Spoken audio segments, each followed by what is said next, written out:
I don't think of Ultima as a dark series, but Serpent Isle surprisingly has several very disturbing and violent moments. I miss when Ultima 4 made me feel like I was trying to be a good person. Its quest to become an avatar and my attempts to help the people of Britannia made me feel like I was being heroic. Even in Ultima 5, I was fighting against evil. But from Ultima 6 on, I didn't feel like I was a hero anymore. Instead, I felt more like I was a handyman trying to plug holes from the dam of failed Britannian virtues that were about to burst. Serpent Isle continues that trend. I talked in the last video about visiting Monitor and Fawn and how much the people there hate Lord British and his avatar. After a stormy trip, I arrive at Moonshade. Moonshade is the home of the magicians, but just like the Greek gods, the magicians have let power corrupt them. They disparagingly refer to people unable to cast magic as mundanes. Some of them even refuse to speak with you unless you have a magic book. Their snobbery is matched by their duplicitous conniving. At one point, I had someone try to forcibly probe my mind, blow me up at dinner,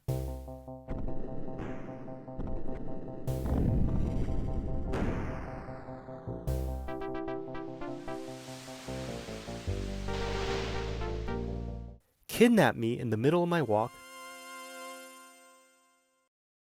kidnap one of my companions, and then try to kill me when I try to rescue him. Whereas in previous entries, most of the enemies were monsters, in Serpent Isle, a good chunk of the enemies are regular people who just don't like you. So I thought I'd take a little break from all the hate and play Silver Seed. It's described as an add-on disc to Serpent Isle, and is essentially a big side quest that comes with lots of great rewards. To trigger it, you need the Amulet of Balance, which you get from Karnax, a Zincan monk on Monk Isle. I had a difficult time figuring out how to actually get the amulet to work. You need to put the amulet on, then get near a serpent gate, and double-click the amulet while it's equipped. A strange psychedelic reaction follows.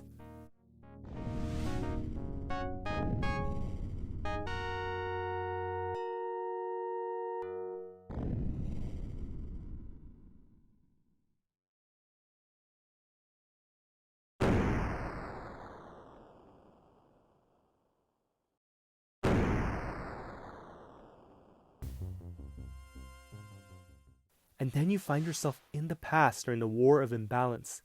You finally get to learn why there's so many ruins around the Isle. Many centuries ago, there was a catastrophic war between the sides of Chaos and Order after the Great Earth Serpent vanished. Both their followers started killing each other, and you're thrust into the middle of all that at the Fortress of Serpent's Fang. The commander of the keep is waiting at a table. He's a steel automaton called Istanar, who sacrificed his physical form to become a robot. He has serious doubts about your identity as the champion of balance, but respects your possession of the Amulet of Balance since only the champion can wield it. He tells you the history of what's happened so far and grants you the key ring, a nifty addition that lets you put all of your keys onto one ring so you don't have to keep track of all of them. He then tasks you with finding 4 orbs that'll let you access the titular Silver Seed and restore balance to the world. But this isn't like Final Fantasy, where you restore light to 4 crystals and save the world from destruction. Their world has already more or less been destroyed. The atmosphere within the fortress is hostile and destitute. There's barely any people around. The mage within the hold, Elisa, aggressively questions whether you're a spy of Chaos.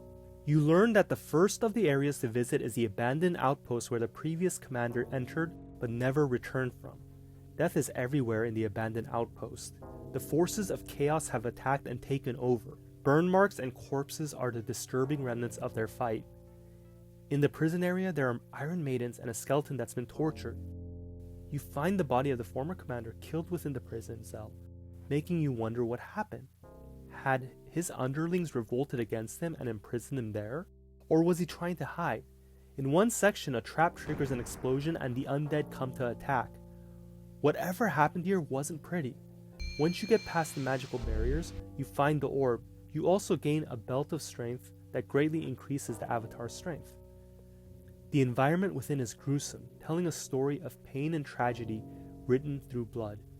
Order has suffered greatly at the hands of Chaos. Your journey through its walls bear testimony to a fight that otherwise would have long ago been forgotten. In your quest in the past, 3 monks appear near the dungeon entrances and give you hints about what lies within. In the case of Raya, she describes the champion of balance as someone who pounds dissenters into submission with brute force. Honestly, this kind of perfectly describes how I felt as an avatar working for Lord British the last couple of games. Raya mocks you every other line and tells you that both Chaos and Order blame each other for the death of the great Earth Serpent before giving you advice on how to survive in the outpost. She also mentions a mysterious guide who believes the whole notion of balance is impossible. The second orb is hidden within Issik's maze, a confusing labyrinth designed to challenge the members of Order and protect their valuable treasures. There's no enemies within, but if you get stuck, the only way out is to kill the avatar in the blue fire. There's 4 levels in total, and I like how this maze symbolizes the fate Order has faced without balance. Follow it perfectly or die and start over. Every time you clear a level, all the walls open up. The maze was so tricky, its own creator, Issik, died right before he reached the final room where he could exit. You find his corpse holding the Helmet of Light, which turns out to be a very useful item since it illuminates darker areas so that you won't need a torch or light spell anymore. It's a sad and twisted fate for the architect, but despite all the lengths they went to create this maze, a cat-human stumbled into it. The orb is in the possession of this cat-human hybrid, Urel, and you get the orb in exchange for a piece of cheese, which you can find on some of the dead soldiers who got lost within. Solaria is another of the monks who appears and informs you things aren't looking good for Chaos ever since Order busted out automatons in their war. If Chaos is defeated, there won't be anything left to balance. Aram Dol's lair is a creepy area ruled over by a Lich. There are mummies in hostile armor suits. Switch puzzles also block the path forward, but surprisingly, Aram Dol, the Lich himself, gives you a clue on how to progress. The fight against the Lich is tough, especially as he becomes invisible and is hard to track down. There isn't much lore about Aram Dol, which is surprising. Usually when you face off against an enemy in Ultima games, there's a long dialogue branch where you two can discuss a bunch of topics, but the Lich just attacks, and I kinda like that. He's arguably the most difficult battle I faced in any of the Ultima games so far, so it's a good thing the Avatar ended his reign, but the letter helping me get through made me wonder if he wanted his end to come. Your reward is another orb and a pretty awesome axe. The final area is the Fiend's Domain. When you meet him, he calls himself Chaos Unrestrained and explains he has gotten an appetite for humans, which is apparent from the skeletons in his room. He's staying there because he's bound by the Ring of Shal. He informs you that a soldier of Chaos stole the orb and entered his domain but was killed by one of his traps.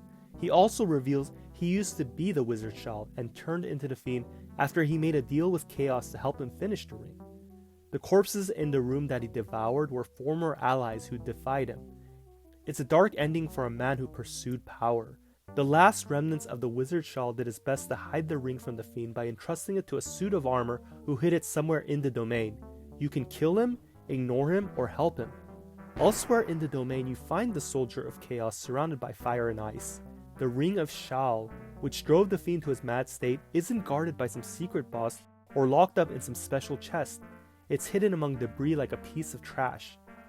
If you didn't know better, you'd probably have thought it was some cheap trinket. Once you equip, you can cast spells without regents. It's a great accessory to pick up, though I'm not sure if it was worth going mad over. With all 4 orbs in hand, I returned the Serpent's Fang and put the orbs in position.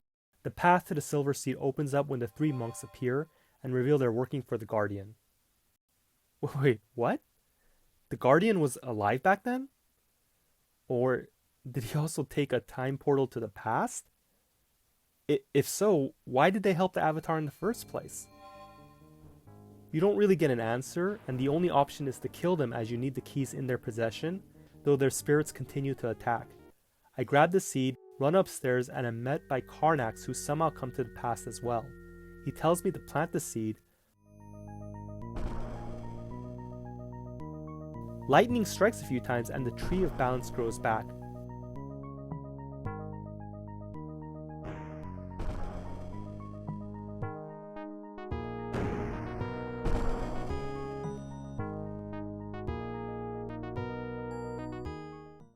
Mission end. From a narrative perspective, I found the add-on for Blackgate, the Forge of Virtue, to be more rewarding, and which I covered in a previous video. It connected with Ultima 3, concluded the story of Exodus, while also granting me the most powerful weapon in the series. It also didn't try to shove the Guardian into the narrative. But I still like the Silver Seed because, as mentioned before, it felt like a really big side quest with some nifty treasures. I do wish I could have learned more about the past war and the lore within each of the dungeons. Then again, this felt like a post-apocalyptic world full of monsters in complex dungeons. Even if there wasn't a whole lot of lore via text, the areas full of the dead tell you about the War of Imbalance in a way no amount of words could have matched. Things feel bleak and hopeless until the Avatar plants the Silver Seed, supposedly returning hope. This is the first time since starting Serpent Isle that I felt like I did something noble and good. But it also felt a bit like a Deus Ex Machina, and you don't actually see any tangible changes. From what I've read, if you complete the add-on at a later point in the game, it patches up one of the darkest parts of Serpent Isle. The whole game is a deconstruction of fantasy tropes, tearing apart many of the things we normally view as heroic, whether it's the Avatar, magicians, or what is represented by Order.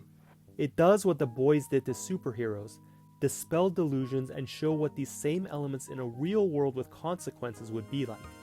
Silver Seed is a brief glimpse into a land racked by turmoil, heading fast for annihilation. It shows that even with awesome powers, as evidenced by the awesome equipment you gain, people can't help themselves from destroying each other. Unfortunately, you can't save them from what's to come either. At best, all your actions do is to mitigate the pain and suffering to come in your own time. It's a depressing ending, to say the least. Thanks for following along my Serpent Isle playthrough. Next time I'll be going back to Moonshade, where the mage Frigidazi has invited me to come by for a midnight meeting. See you next time, Avatar.